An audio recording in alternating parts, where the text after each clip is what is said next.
Number 5.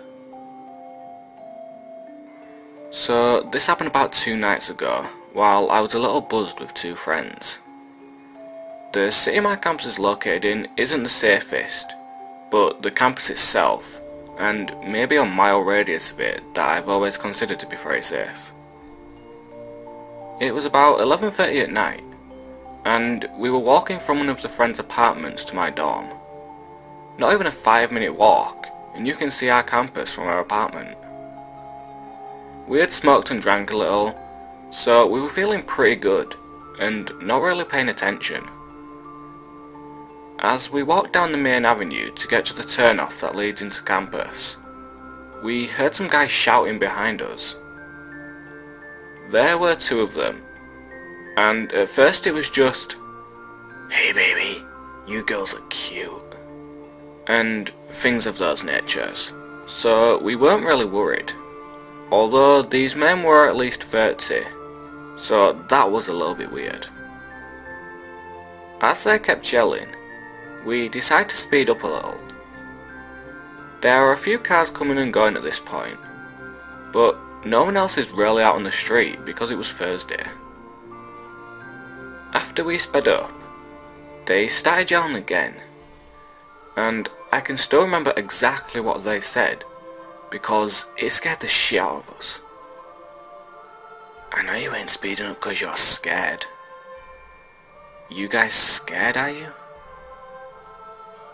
We were almost to the turn, and they were on the other side of the street, but their yelling was getting more aggressive. Honestly, I can't remember exactly what they said to make one of my friends dial 911, because adrenaline kicked in at this point, and we were almost sprinting, but it had to do with making a mayonnaise sandwich. My friends and I are white, and they were not, and really scaring us. Luckily, just as they saw us turning into the campus, and my friend talking to the operator on the phone, they turned down the opposite street. I know this may seem like nothing to some people, but coming from a very small town, and the fact that I walked that exact route every night by myself, it was terrifying. My friend who lives in the apartment has lived there for 5 years, and said nothing like this has ever happened to her. Ugh. It just still gives me the chills. I had never felt so exposed and powerless in my life. So, creepy hecklers, let's not meet. Number 4. Long time lurker here, and I always contemplated telling my story. I feel like I am finally ready to revisit that time in my life. Maybe that is because my mother finally forgave herself. I was 10 years old, just started the 5th grade. I made a new friend in school, Janny. My parents allowed me to go for a sleepover at our house. They'd met her mum once, and my mum and dad were pretty laid back because I was their last kid. My sisters were 9 to 13 years older than me. So my mum dropped me off, said hello to Janny's mum, and left. Me and Janny started playing karaoke when her mum decided she was going to leave. She said goodbye to us, gave us kisses on the cheeks, and I remember thinking she smelled like black licorice. Me and Janny were left to do whatever we wanted for the next 5 hours. Janny's older sister came home around 1 AM and told us that we should go to bed because we were falling asleep on the couch. So we went into Janny's room and laid in her bed. Later that night, I can't be sure what time because it was pitch black, but Janny's mum came home. I woke up to a pounding sound on Janny's bedroom door. I started yelling in fear when I felt a hand over my mouth. It was Janet telling me to be quiet and pretend to be asleep. But at that moment, it was too late. Her mum had kicked the door open, stormed over to the bed and grabbed Janny's face. She began screaming at Janny because we accidentally left the TV on. I was trying to hide under the covers, but she saw me. She began slamming her fists on the bed around me and screamed, "You think you're better than me?" over and over. I was sobbing, and all I could think about was going home. I was so scared, and I begged her mum to let me call my parents because I felt sick. Her mum grabbed my chin, looked me in the eyes and said, "I know what you're doing, little girl, and you aren't going anywhere until I say you can." She stormed out of the room, slamming the half-broken bedroom door behind her. Janny said nothing, and neither did I. Needless to say, I did not sleep that night. In the morning, when I went to call my mum, Janny's mum was on the phone. She wouldn't let me use it, even though I asked multiple times. Finally, she was going to take a shower, and I heard her pass the phone off to Janny's sister and say, "Don't let that little bitch use this phone. If you do, I ain't buying you cigarettes anymore." I was a sheltered kid at the time, but when I overheard that, I knew I had to get out of there. I approached Janny's sister, and she basically threw the phone at me. She was ready to give it to me before I asked her for it. With a look of fear in her eyes, she said, "My mum is calling her guy, so you need to call your home. Now." And so I did. She saved my life, and I still believe that to this day. Was her guy someone who was going to get rid of me? I shudder at the thought. The rest of the story isn't very exciting. My mum picked me up, and I acted like nothing was wrong. 2 days later, it was Parents' Day in school. Janny was in my class, which meant her mum was there. Her mum approached me, and asked me why I never wanted to come over anymore, and accused me of being a mean girl. She talked to me in a way that seemed harmless, therefore wasn't obvious to my mum or my teacher. I kept my mouth shut and didn't say a word. Well, until 2 weeks later. My older sister was babysitting me while our parents were at the movies, and I broke down and told her what happened, because I couldn't stop thinking about it. She comforted me and told my parents. We hugged each other and we cried. A couple weeks later, Janny stopped coming to school. My classmates wondered what happened, and so did I. I didn't want to ask my parents what happened. 15 years later, I heard from Janny on Facebook. There was no life-changing conversation, but we exchanged pleasantries. And I guess that's life sometimes. So, crazy, alcoholic, abusive mother? Let's never meet again. Number 3. This story takes place when I was 15 years old. It was around summertime, and my best friend, we'll call her Jay, was staying at my house for the night. We were pretty bored and had nothing to do. It was about midnight, and since I lived in a pretty safe neighbourhood, I suggested to Jay that we take a walk down to the 24-hour convenience store a few blocks away. She agreed, and I gathered a few books, and we were on our way. My parents weren't home that night, and if they were, they definitely wouldn't have let us go. We left our house and started walking down the street. We made it safely to the store and bought ourselves a few things to eat and drink. We left the store and walked back toward my house. About a quarter of the way back, Jay pointed out that a black compact car had been following us since we'd left the store.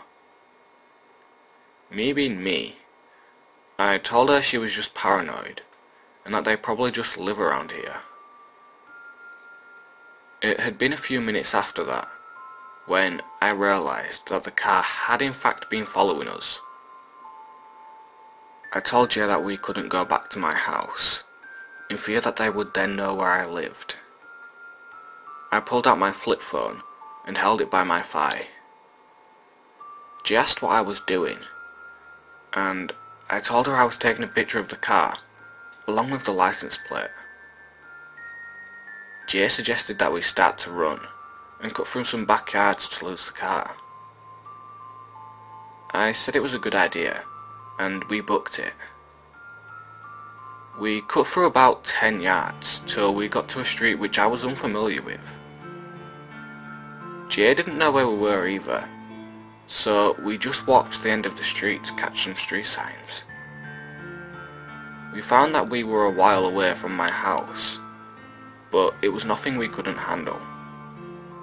Feeling pretty good that we lost the creep that had been following us, we stopped paying attention to our surroundings and just got back to the usual talk. We were closer to my house now and pretty exhausted when the same black car pulled up next to us.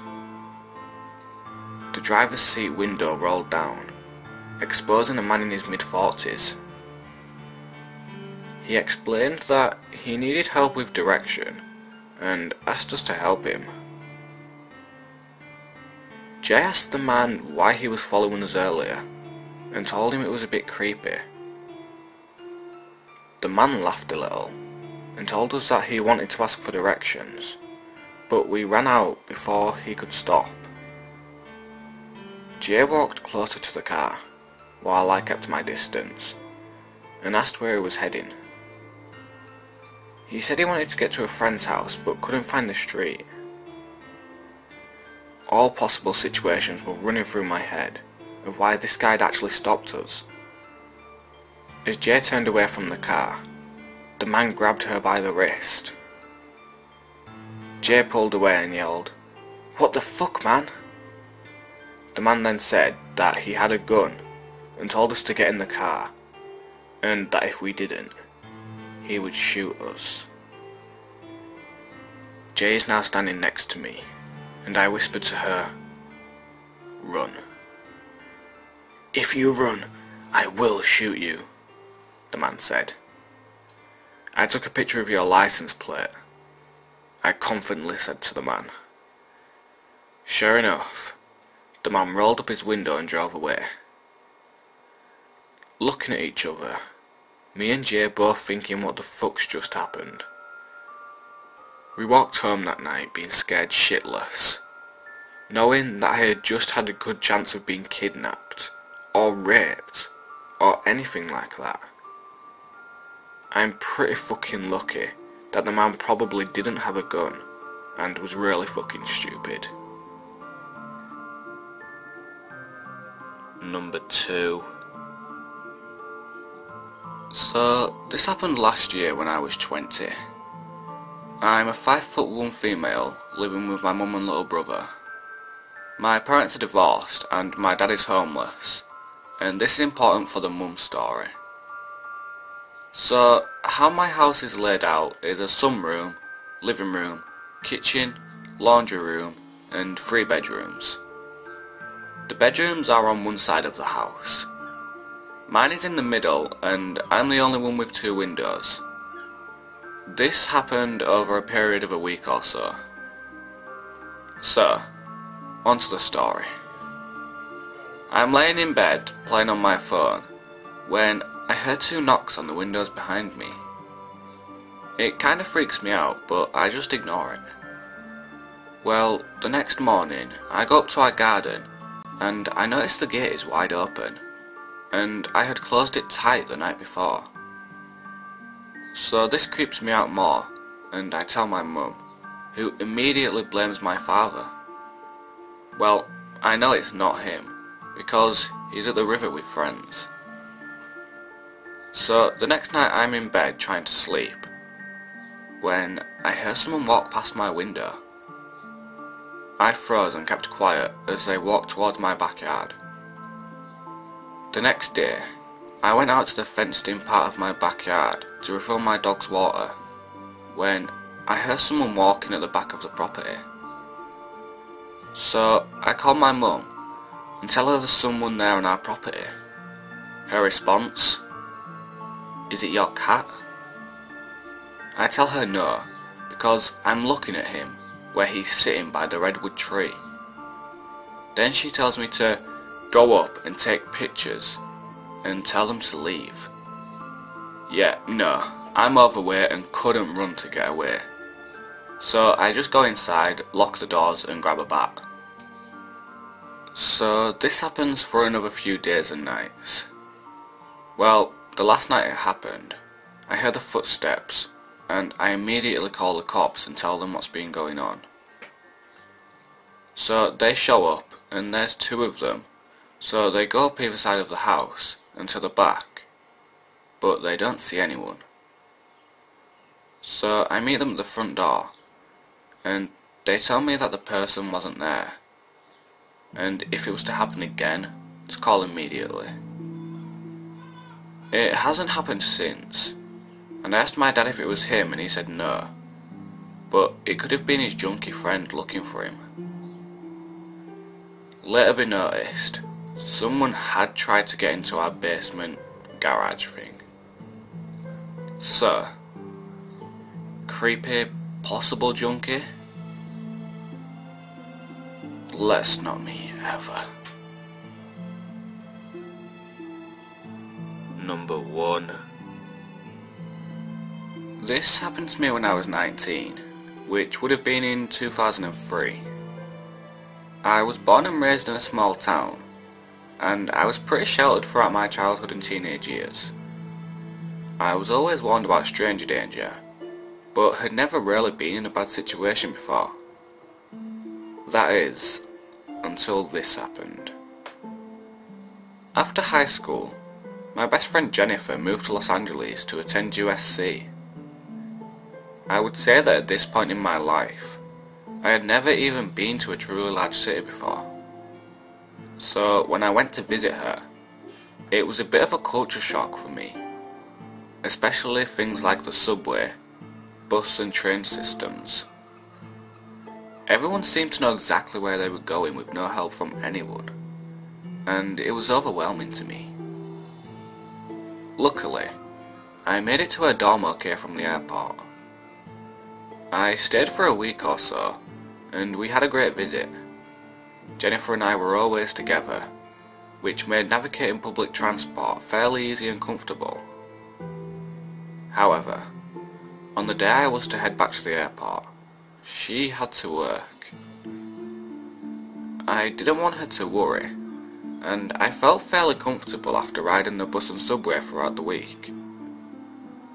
I said my goodbyes, and managed to get on the train to the airport. The first stretch of my trip to the airport went fine. I think I had even printed off directions. In case you've never used the LA train system, it travels through a lot of smaller neighbourhoods before it hits more recognisable, typical "this way to airport" signs. At some point, I became convinced that I was going the wrong way, that I had no idea where I was, that I was going to miss my plane. Panicking, basically.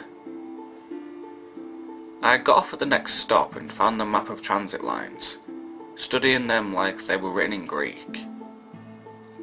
That's when he came up to me. Now, when I think about what it looked like, it's a blur. He was big, that I remember, and had £100 on me, easy. But he was a security guard, and he was very friendly, asking me if I needed help. He seemed to genuinely want to help me, and so when he asked me if I wanted a ride to the airport, which was very close he told me, I accepted, grateful to get where I was going. For me at the time, security guard was as good as a cop. I know now that this is not the case, but I implicitly trusted him because of his badge and uniform. The first odd feeling I had was the way he threw my suitcase into his trunk, just tossing it in and slamming the trunk. Then I got into his car. It was filthy, with cigarette butts and trash strewn throughout.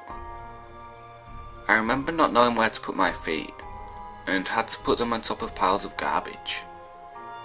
Still, he had a picture of a little kid dangling from his rearview mirror, and so I thought, okay, it's not a big deal. He's a good person. We started driving, and I have absolutely no idea where he's going. But of course, I wouldn't. However, after a while, it's clear that he is not going to the airport, or at least not the direct route. I try to stay calm and ask him questions. He asserts me that he knows where he's going, that this is the fastest, secret way, and stuff like that. We end up in a pretty abandoned business area, a place for freight and other businesses that were either closed or empty.